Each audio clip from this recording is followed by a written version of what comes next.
Do you want to know the most important facts about history of art in Spain? We'll summarize them in 5 minutes. The Classical period. From the Greeks and Romans, we have many buildings in Spain, such as temples, theatres and aqueducts. Would you like to know a spectacular example of a theatre built in Spain by the Romans?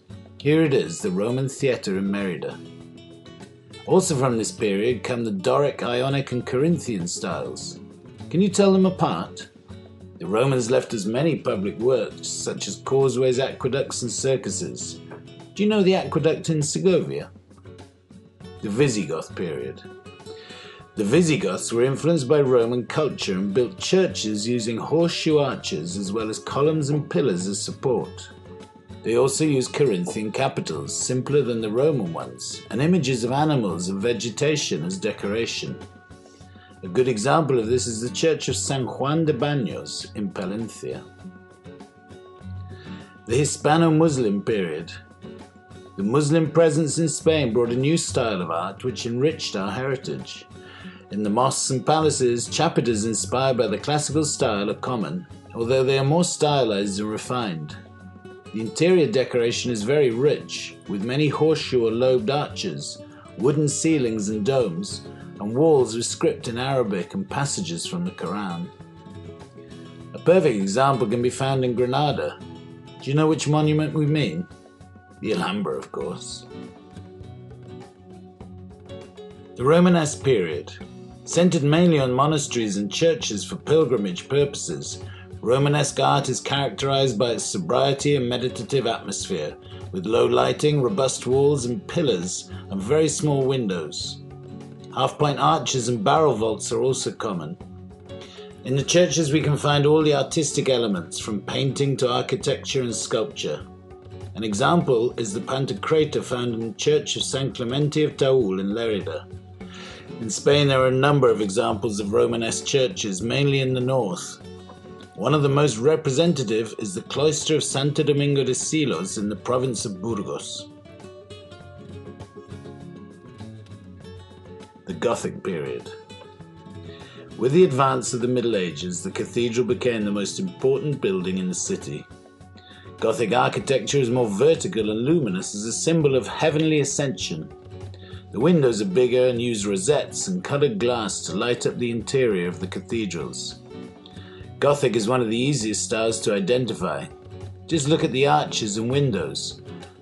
One of the best examples of Gothic architecture in Spain is the Cathedral of Leon, known as the Pulchra Leonina.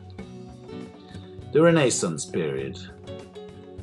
The Renaissance started in Italy in the 14th century with the boom of humanism and classicism. A famous exponent of this art was El Greco with his painting The Nobleman with his hand on his chest, which represents the classic criteria of balance and symmetry. Renaissance architecture goes back to the elements of classic art. In Spain, there are many Renaissance buildings such as palaces, churches and monasteries. Two of the best examples are the monastery of El Escorial in Madrid and the palace of the Infantado of Guadalajara. The Baroque period. During the Baroque period, art became a propaganda tool which broke away from balance and proportion to become monumental and full of visual impact, as can be seen in the altarpiece of the Cathedral of Segovia of Chiriguera, although elements of classical and Renaissance art are still evident. Another good example is to be found in the Church of San Luis de los Franceses in Seville. Neoclassicism. With the Enlightenment, Greco-Roman balance returned in a simple and serene way. There is a clear move away from the urge for decoration, and the ideal of classic beauty is pursued. Neoclassical architecture is not as creative as Renaissance and often simply imitates classical art. If you live in Madrid, you will find numerous buildings in this style. Notice the similarity between the Houses of Parliament and the Prado Museum. Modernism.